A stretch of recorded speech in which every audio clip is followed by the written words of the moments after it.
Assalamualaikum warahmatullahi wabarakatuh. Perkenalkan, nama saya Alia Pravita Putri, asal Prodi Agribisnis dari kelas MKU Kepemimpinan G439. Seorang pemimpin memiliki sebuah gaya atau cara masing-masing untuk mewujudkan visi dalam sebuah kelompok atau organisasi yang dipimpinnya. Tipe kepemimpinan yang pertama yaitu otokratik. Seorang pemimpin otokratik adalah seorang yang sangat egois.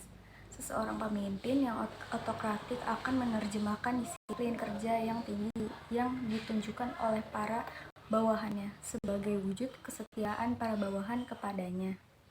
Kelebihan dari sifat kepemimpinan ini yaitu pemimpin yang bersifat otoriter dan bersifat tegas, sehingga jika terjadi kesalahan dari bawahannya, maka pemimpin tak segan untuk menegurnya. Adanya rantai komando yang jelas, keputusan akan dapat diambil dengan cepat, karena mutlak hak pemimpin tak ada bantahan dari bawahan. Kekurangan dari sifat kepemimpinan ini yaitu suasana kaku, mencekam, dan menakutkan karena sifat keras dari pemimpinnya. Selanjutnya, minimnya kreativitas dari para bawahan karena tidak diberikan kesempatan mengajukan pendapatnya. Berpotensi tinggi terjadi selisih paham antara anggota dan pemimpinnya. Selanjutnya, sifat kepemimpinan yang kedua yaitu ada paternalistik.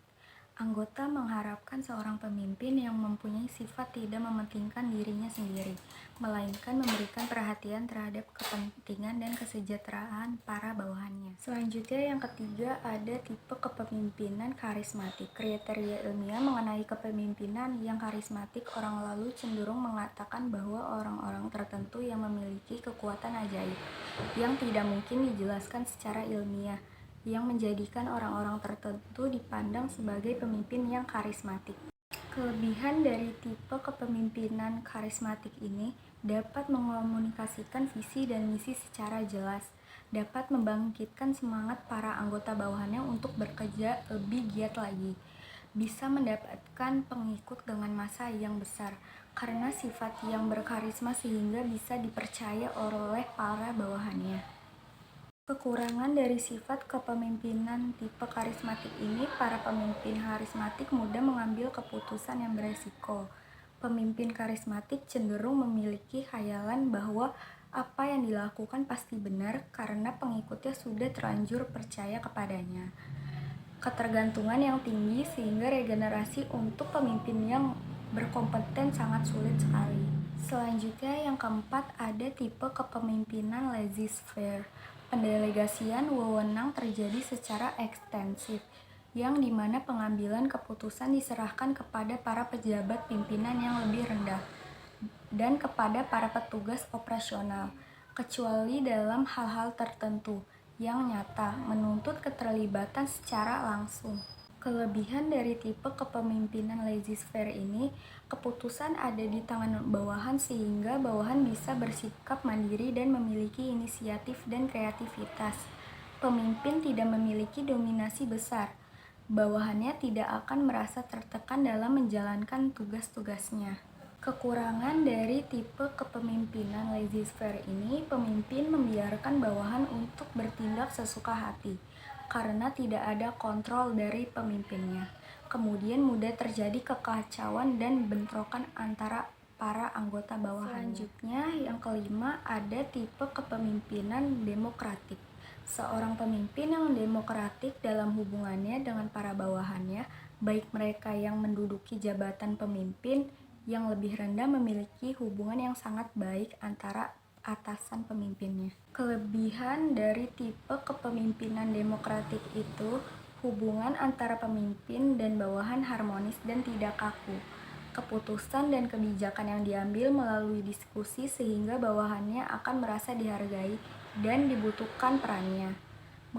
Mengembangkan daya kreativitas dari bawahan karena dapat mengajukan pendapat dan sasaran.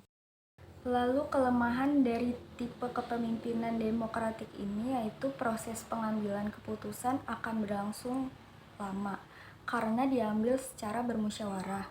Sulitnya dalam pencapaian kata mufakat karena pendapat setiap orang jelas berbeda-beda.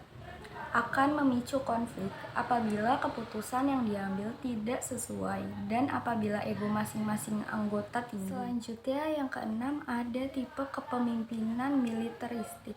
Tipe kepemimpinan yang memiliki disiplin tinggi dan biasanya menyukai hal-hal yang formal, menerapkan sistem komando dalam menggerakkan bawahan untuk melakukan perintahnya. Kelebihan dari tipe kepemimpinan militeristik yaitu tegas dan tidak memiliki keraguan dalam bertindak dan mengambil keputusan. Anggota akan memiliki disiplin yang tinggi. Anggota akan merasa aman dan terlindungi. Kekurangan dari tipe kepemimpinan militeristik yaitu suasana kaku karena lingkungan yang formal. Pemimpin susah menerima kritikan dan saran dari bawahannya. Anggota merasa tertekan dan tidak nyaman karena banyak aturan dan sifat keras dari pemimpin. Selanjutnya yang ketujuh ada tipe kepemimpinan populistis. Kepemimpinan populistis berpegang teguh pada nilai-nilai masyarakat yang tradisional, tidak mempercayai dukungan kekuatan serta bantuan hutang luar negeri. Kepemimpinan jenis ini mengutamakan penghidupan kembali sikap nasionalisme. Selanjutnya yang kedelapan ada tipe kepemimpinan administratif.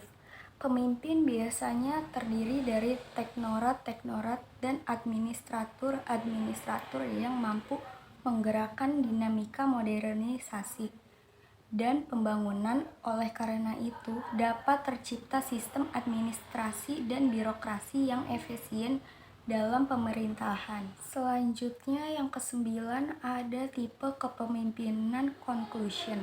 Pada situasi atau keadaan tertentu dibutuhkan gaya kepemimpinan yang otoriter. Walaupun pada umumnya gaya kepemimpinan yang demokratis lebih bermanfaat.